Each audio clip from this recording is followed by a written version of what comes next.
నమస్తే. ఇన్నాళ్ళు నన్ను సపోర్ట్ చేస్తూ, ఎంకరేజ్ చేస్తూ మీ ప్రేమని నాకు అందిస్తున్న ప్రతి ఒక్కరికి కృతజ్ఞతలు. అలాగే ఈ వీడియో కూడా ఖచ్చితంగా మీకు ఉపయోగపడుతుంది. లైక్, షేర్ అండ్ సబ్స్క్రైబ్ చేసి మీ సపోర్ట్‌ని నాకు అందించండి. అలాగే ఈ వీడియో పట్ల మీకున్న అభిప్రాయాన్ని కామెంట్ సెక్షన్‌లో కామెంట్ చేసి తెలియజేయండి. ఇప్పుడు వీడియోని చూద్దాం. నమస్తే. Welcome to our channel. నేను పద్మిని. ప్రస్తుతంతో పాటు ప్రముఖ ఆధ్యాత్మికవేత్త, ఆస్ట్రోన్యూమరాలజిస్ట్, ఎనర్జీ వాస్తు స్పెషలిస్ట్, శ్రీ విద్యా ఉపాసకులు శ్రీమతి జయప్రద గారు మనతో పాటు ఉన్నారు. మాట్లాడదాం. నమస్కారం అండి. నమస్తే అమ్మా, శ్రీమాత్రే నమః. ఎలా ఉన్నారు? బాగున్నాం. ఏ రోజు పుట్టిన వాళ్ళు ఎలా ఉంటారు అనేది చాలా వివరంగా తెలియజేస్తున్నారు. అన్ని రోజుల కంటే శుక్రవారం చాలా చాలా మంచి రోల్ ని ప్లే చేస్తుంది, డామినెంట్ రోల్ ని ప్లే చేస్తుంది అని ఖచ్చితంగా చెప్పుకోవచ్చు. శుక్రవారం నాడు పుట్టిన వాళ్ళు ఎలా ఉంటారు? అందున ఇప్పుడు నేను గనక తమ్ముళ్ళు శుక్రవారం నాడు ఆడపిల్ల పుట్టిందా అని కనుక పెడితే నెక్స్ట్ లెవెల్ ఉంటుంది, అందులో డౌట్ లేదు. సరే, అసలు శుక్రవారం నాడు పుట్టిన వాళ్ళు ఆడవాళ్ళైనా అవ్వచ్చు, మగవాళ్ళైనా అవ్వచ్చు, పుట్టిన వాళ్ళు ఎలా ఉంటారు? చాలా అందంగా, చాలా బుద్ధిమంతులుగా ఉంటారు. Oh really? నిజంగానే ఓకే. చాలా అందంగా ఉంటారు, చాలా బుద్ధిమంతులుగా ఉంటారు వీళ్ళు. కాకపోతే ఆడపిల్లలు పుడితే ఆ శుక్రవారం పూట అత్తగారి వాళ్ళకి కలిసి వస్తుంది. ఆడపిల్లలు పుడితే ఈ పుట్టింటి వాళ్ళకి కాదు వచ్చేది, అత్తగారింటికి బాగా కలిసి వస్తుంది. వాళ్ళకి ఒక యోగం తెచ్చినట్టే, భర్తకి మంచి మహాలక్ష్మి వచ్చినట్టు ఇంటికి. సో అలాంటి యోగాలు శుక్రవారం ఆడపిల్ల పుడితే, శుక్రవారం మగపిల్లలు పుడితే పుట్టింటి చాలా హెల్ప్, చాలా మంచి యోగం వచ్చేది అనమాట. సో అబ్బాయి కానీ మగ శుక్రవారం కానీ పుట్టే కనుక ఆ ఇంట్లో చాలా సుఖ సంతోషాలు, అసలు ఏ రోజుకి డబ్బులు లేదనే మాట రాదు, ఆ ఇంట్లో వస్తూనే ఉంటుంది. ఏదో ఒక విధంగా వీళ్ళు జరుగుతుంటది. తిండికి బట్టకి లోటు లేకుండా ఎప్పుడు నడుస్తుంటది. ఆ అబ్బాయి కూడా లైఫ్ లాంగ్ తిండికి బట్టకి లోటు లేకుండా నడుస్తుంది. చాలా మంచి మంచి యోగాలు ఈ శుక్రవారం అనేది. శుక్రవారం అంటే సౌభాగ్యము, లక్ష్మీ అమ్మవారి అనుగ్రహము, తర్వాత కుబేరుడు అనుగ్రహంతో పుడతారని చెప్పి ఈ శుక్రవారం పుట్టారంటే అలా యోగాలు ఉన్నాయి పూర్వం మనకి పురాణాల్లో ఉన్నది. సో ఈ రోజు పుట్టిన వాళ్ళు వీళ్ళ చేతితో ఏ రూపాయి ఇచ్చినా వాళ్ళకి అవతల బాగా కలిసి వస్తుందని చెప్పి వీళ్ళతో డబ్బులు ఇప్పించే వాళ్ళు కాదు. అందుకే శుక్రవారం డబ్బులు ఇవ్వద్దు అని ఒకటి వచ్చింది కదా మనకి. అది శుక్రవారం నాడు పుట్టిన వాళ్ళతో ఇవ్వద్దని అర్థము. దాని కాస్త అలాగ శుక్రవారం డబ్బులు ఇవ్వకండి అందరికి. అవునా? అవును, జస్ట్ శుక్రవారం నాడు పుట్టిన వాళ్ళు మాత్రమే శుక్రవారం వాళ్ళ చేతితో ఇవ్వకూడదు. వాళ్ళ చేతితో ఇస్తే ఆ లక్ష్మి వాళ్ళతో వాళ్ళకి కలిసి వస్తుందని, వెళ్ళిపోతుందని కాదు, వాళ్ళకి బాగా కలిసి వస్తుందని చెప్పేసి చాలా మంచి విషయం. ఇది కాస్త అలా ఏమైందంటే శుక్రవారం డబ్బులు ఎవరికి ఇవ్వకూడదు, శుక్రవారం డబ్బులు ఇస్తే మనకు తిరిగి రావు అనే ఒక కాన్సెప్ట్ లోకి వెళ్ళిపోయింది అది. సో శుక్రవారం రోజు వీళ్ళ చేత ఎవరికైనా డబ్బులు ఇస్తే వాళ్ళు బాగా కలిసి వస్తుంది, బాగా యోగం ఉంటుంది. చాలా మంది వైశ్యాస్ లో ఈ శుక్రవారం రోజు బోని చేపిస్తారు ఈ శుక్రవారం పుట్టిన వాళ్ళ చేత. కొత్తగా ఓపెన్ చేస్తే వాళ్ళ వ్యాపారం ఏదైనా సంస్థలో ఓపెన్ చేస్తే వీళ్ళని పిలిచి, నాన్న నువ్వు ఏదైనా వస్తువు కొని చేద్దాం అని చెప్పేసి వాళ్ళ చేత ఏదైనా ఒక వస్తువు కొని వాళ్ళకి చేస్తే ఇంకా ఆ షాప్ దినదిన అభివృద్ధిలో ఉంటుందని వాళ్ళకి మార్వాడీస్ లో ఈ పని చేస్తారు. శుక్రవారం పుడితే ఈ ఖచ్చితంగా ఈ పని శుక్రవారం ప్రతి శుక్రవారం వాళ్ళ ఇంట్లో ఒకవేళ ఆడపిల్ల కానీ మగపిల్ల ఉంటే ఆ అమ్మాయి చేత ప్రతి శుక్రవారం ఒక రూపాయి 2 రూపాయలు పెట్టిస్తారు డబ్బులు బాక్స్ లో. ఇది ఒకటి మాల్వాడీస్ లో ఉంది. అంటే శుక్రవారం అంటే చాలా మంది సూపర్ గా దాన్ని ఇక మామూలుగా ఉండదు. చాలా సంతోషం. అసలు శుక్రవారం పుట్టిందంటే మహాలక్ష్మి పుట్టిందనే అనుకుంటారు ఆడపిల్ల. ఖచ్చితంగా ఆడపిల్లైనా మగపిల్లడికైనా పుట్టింట్లో అదృష్టం అనేది అమ్మాయికి యోగమే అనిపించదు. అత్తగారింటికి వెళ్ళక ఆ యోగం అమ్మాయికి బాగుంటుంది. అందుకే కదా ఏదైనా బంగారం ఇచ్చి తీసుకెళ్ళండి పాపని అని అంటూ ఉంటారు కదా. వివాహం అయినప్పుడు గడప మీద బంగారం పెట్టి రూపాయి కాయిన్ తో బంగారం పెట్టి ఆ బంగారం దాటిస్తే ఆ తీసుకెళ్లి వీళ్ళు బిరువులో దాచిపెట్టుకుంటారు ఆ బంగారాన్ని. సో ఎందుకంటే మళ్ళీ వెళ్ళిపోతుంది సిరి అని చెప్పేసి ఇవన్నీ కూడా మన శుక్రవారం పుట్టిన వాళ్ళకి ఎక్కువ ఉన్నాయి. శుక్రవారం పూట తలంటు పోసుకోకూడదు. శుక్రవారం నాడు పుట్టిన వాళ్ళు తలంటు పోసుకోకూడదు. సో వీళ్ళు గురువారం పోసుకోవాలి. శుక్రవారం పొడిదలతో అమ్మ లక్ష్మీ వారికి పూజ చేయాలి. పెళ్ళైన తర్వాత మరి పెళ్ళైన వాళ్ళే ఖచ్చితంగా శుక్రవారం తలంట పోసుకోకూడదు. ఓకే. అంటే ఇప్పుడు సంసార జీవితంలో ఉంటారు, పర్వాలేదా? ఖచ్చితంగా చేసుకోవచ్చు. అంటే సంసార జీవితం అనేది అది వేరేగా చూడకూడదు, అది అది సృష్టి ధర్మం. సో సంసారే కదా చేసి చాలా మందికి ఆ ఫీలింగ్ ఉంటుంది. అరే ఇప్పుడు శుక్రవారం అంటే ప్రత్యేకించి పూజ చేసుకుంటారు కదా అమ్మవారికి, ఖచ్చితంగా తలస్నానం చేయాలి అన్న ఫీలింగ్ లో ఉంటారు. పరమేశ్వరుడు అర్ధ భాగం ఇచ్చాడు, ఆ అర్ధ భాగంలో ఆవిడ ఉంటుంది అక్కడ. ఆవిడ అప్పుడు రోజు తలస్నానం చేస్తుంది. కరెక్ట్. అలాగేముండదు. కాకపోతే ఏంటంటే ఎందుకు స్నానం చేయమని అంటే శుక్రవారం పూట తలంటు పోసుకోమని చెప్పి, ఎందుకంటే పెళ్లి కాని పిల్లలు శుక్రవారం తలంటు పోసుకుంటే తొందరగా అత్తగారింటికి వెళ్ళే అవకాశం ఉంటుంది. అది అందుకే పెళ్లి కాని పిల్లలు అయితే శుక్రవారం తలంటు పోసుకొని శనివారం వాళ్ళు శుభ్రంగా నూనె రాసి జడ వేసుకునే వాళ్ళు. ఇవాళ శనివారం నూనె రాసుకోవద్దని చెప్పి శని భగవాన్ నెత్తిమీద వస్తాడు, నూనె రాసుకోవద్దు, శనివారం ఎవరు నూనె రాసుకోవట్లేదు. పూర్వం అవి ఏమి ఉండేవి కాదు. శుక్రవారం తలంటు పోసుకొని శనివారం నూనె రాసేసుకునే వాళ్ళు. ఆదివారం నూనె పెట్టుకునే వాళ్ళు కాదు తలకి అసలు. పెట్టుకునేవాళ్ళు కాదు. ఎందుకంటే శని భగవానుడు ఎనర్జీ అంటే రవిశనులు ఇద్దరు నెగిటివ్ ఎనర్జీస్ కదా, అందువల్ల ఏంటంటే శనివారం పూట తలంటు, ఆదివారం పూట తలంటు పోసుకోకూడదు, తల మీద నూనె రాసుకోవద్దు అని చెప్పి అలా అనుకునేవాళ్ళు. కాస్త ఇప్పుడు ఏమైందంటే శని త్రయోదశి శని భగవాన్ నూనె పోస్తున్నా కదా, మనం నూనె రాసుకోకూడదు అని చెప్పి.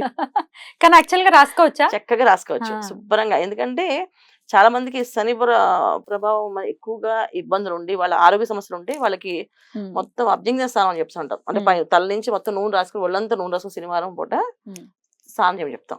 మరి అప్పుడు ఆ రోజు ఏం చేస్తారు? అదే చెయ్యాలి. ఆయన అనుగ్రహం కావాలంటే శుభ్రంగా తలకు శుభ్రంగా మద్దతు చేసి నూనె రాసి మళ్ళీ ఒళ్ళంతా ఎక్కడ ఇంత కూడా వదలకుండా గ్యాప్ మొత్తం నూనె రాయమని చెప్తాం. మొత్తం నూనె రాసుకొని స్నానం చేయని చెప్తాం. సో ఆ ప్రభావం తగ్గుతుంది వాళ్ళకి. సో అది రాస్తే ఆయనకి ఇష్టము, వీళ్ళకి ఆ ఎనర్జీస్ పాజిటివ్ గా వస్తాయి. చేయాలి. శుక్రవారం నాడు పుట్టిన వాడు మాత్రం వాళ్ళు తలస్నానం చేయకూడదు. శుక్రవారం చేయకూడదు. ఆడపిల్లలు మగపిల్లలు శుక్రవారం చేయకుండా గురువారం చేయాలి వీళ్ళు ఖచ్చితంగా. చేసే పొడిచలతో పూజ చేసుకో శుక్రవారం అంట. ఇక ఎట్లాంటి ఫీల్డ్స్ వీళ్ళకి బాగా కలిసి వస్తాయి అనుకోవచ్చు? వీళ్ళు చాలా వరకు ఏంటంటే సంగీత ప్రియులమ్మ. వీళ్ళు బాగా సంగీతం అంటే బాగా ఇష్టము. సంగీతం మీద ఎక్కువ సాధనలు చేస్తారు, దాని మీద ఎక్కువ రీసెర్చ్ చేసి పిహెచ్డీలు చేస్తారు.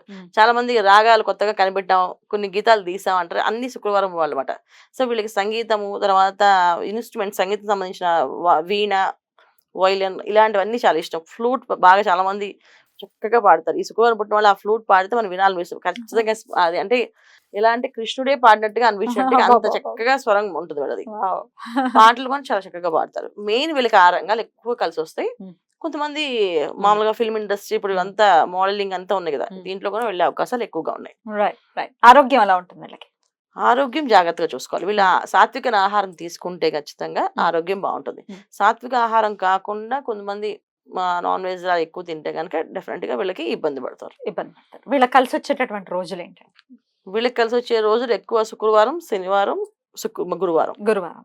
ఫస్ట్ ప్రయారిటీ శుక్రవారమే. వాళ్ళకి ఏ పని చేసినా శుక్రవారం చేస్తే వాళ్ళకి కలిసి వస్తుంది. వీళ్ళు శుక్రవారం ఫస్ట్ అన్నిటికన్నా, తర్వాత శనివారం, తర్వాత గురువారం. సో ఎందుకంటే గురువారం ఎందుకు చెప్పాము అంటే వీళ్ళకి ఎడ్యుకేషన్ పరంగా గురువారం అయితే వీళ్ళకి కలిసి వస్తుంది. కానీ వీళ్ళు నచ్చిన విషయాలు, కొన్ని పనులు చేయాలని, ముఖ్యమైన పనులు చేయాలని, ఏం చేయాలని శుక్రవారం చేసుకోవాలి అండి. ప్రయాణాలు శనివారం, ఆ ప్రయాణం సాఫీగా జరుగుతుంది. అసలు ఈ రోజు జోలికి వెళ్ళకూడదు అంటే ఏ రోజు చెప్తారు? శుక్రవారానికి అలాంటి ఏం లేదు. ఆ జోన్ ఈ జోన్ ఏం లేదు. మామూలుగా జనరల్ గా ఏంటంటే మంగళవారం అవాయిడ్ చేయమని చెప్తాం. మంగళవారం ఒక్కరోజు అవాయిడ్ చేయమని చెప్తాం. అది కూడా ఏంటంటే కొంచెం అగ్రెసివ్ గా, వీళ్ళు కొంచెం సాఫ్ట్ గా ఏ విషయమైనా వీళ్ళతోటి సున్నితంగా చెప్తే ఎంతైనా వింటారు. ఎలా చెప్పినా అది కోపం కూడా సున్నితంగా, నాకు నువ్వు చెప్పింది ఏం నచ్చలేదు అందుకే నేను బాధపడుతున్నాను అంటే సారీ అని చెప్తారు. అదే మనం ఎంత పొగిడినా, అది గట్టిగా పొగిడినా సరే వాళ్ళు తీసుకోరు. ఏంటది నువ్వు పొగిడినట్లేదు, అది డబ్బాలో రాలేసి గులకలు పాగినట్టు ఉంది అని చెప్పి దాని కూడా యాక్సెప్ట్ చేయలేరు వాళ్ళు. అంటే వాళ్ళు చాలా సాత్వికంగా సాఫ్ట్ గా ఉండాలి, బాగా సాఫ్ట్ గా. ఒక husband and wife and husband అయితే వైఫ్ స్ట్రాంగ్ గా వస్తే అస్సలు మాట్లాడు ఆమె ఇటు వస్తే నేను వెళ్ళిపోతుంటారు. నీకేం కావాలో రాసి పెట్టు, మెసేజ్ పెట్టు, తెచ్చిస్తాను, ప్లీజ్ దయచేసి వాళ్ళ గట్టిగా మాట్లాడకు అని చెప్పేస్తారు. అలాగే హస్బెండ్ అంటే మీకు ఏం కావాలో చేసి పెడతా, కానీ మీరు గట్టిగా మాట్లాడకండి, మీకు దండం పెడతా అని చెప్పి అమ్మాయి కూడా ఉంటుంది. సో వీళ్ళిద్దరికి ఆ డిస్కషన్స్ వైఫ్ అండ్ హస్బెండ్ కి ఉంటుంది. ఇంట్లో పేరెంట్స్ ఎలాగైనా సాఫ్ట్ గా చెప్పాలి అని అర్థమైపోతుంది చిన్నప్పటి నుంచి. వాడి గుణం ఎంతే, అమ్మాయి గుణం ఎంతే, నమ్మకి చెప్తే వింటుంది అనే లక్షణం వీళ్ళు తెలుస్తుంది కనుక. ఇది ఓన్లీ భార్య భర్తలకి, తర్వాత ఫ్రెండ్స్ సర్కిల్. జనరల్ వీళ్ళు ఫ్రెండ్స్ కూడా ఎంచుకోరు, సాఫ్ట్ గా మాట్లాడే వాళ్ళతోటే ఉంటారు. హార్డ్ గా మాట్లాడతారు, రఫ్ అండ్ టఫ్ గా డీల్ చేస్తారంటే అసలు జోలికే పోరు వాళ్ళు. ఏదైనా స్మార్ట్ రెమెడీ ఏదైనా ఉందా అండి వీళ్ళకి, మంచి అన్ని విషయాల్లో సాఫీగా వెళ్ళిపోవాలి అనుకునే వాళ్ళకి? ఖచ్చితంగా వీళ్ళు ఎప్పుడు కూడా సాఫ్ట్ రెమెడీ, అందరికి రెమెడీస్ కంపల్సరీ ఉంటుంది. శుక్రవారం మహాలక్ష్మి పూజ వీళ్ళకి. అబ్బాయిలు మహాలక్ష్మి పూజ చేసుకోవాలి, అమ్మాయిలు అయితే మాత్రం ఆంజనేయ స్వామి పూజ చేయాలి. అవునా? విష్ణుమూర్తి చెప్తారేమో అనుకుంటున్నాను.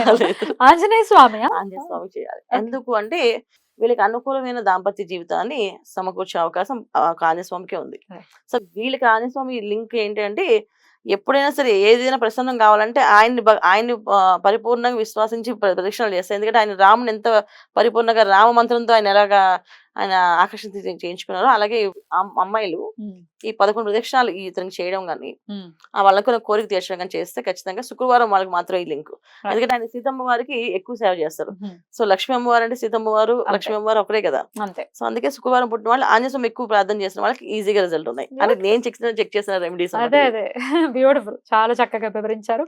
చాలా అంటే బ్యూటిఫుల్ గా అనిపించింది. శుక్రవారం నాడు పుట్టడం అనేది నిజంగా చాలా చాలా అదృష్టం కాబట్టి చాలా వెల్కమ్ చేయాలి వీళ్ళందరూ. ఇంకొకటి ఉంది వీళ్ళు చేయకూడని పనులు. ఏంటండి?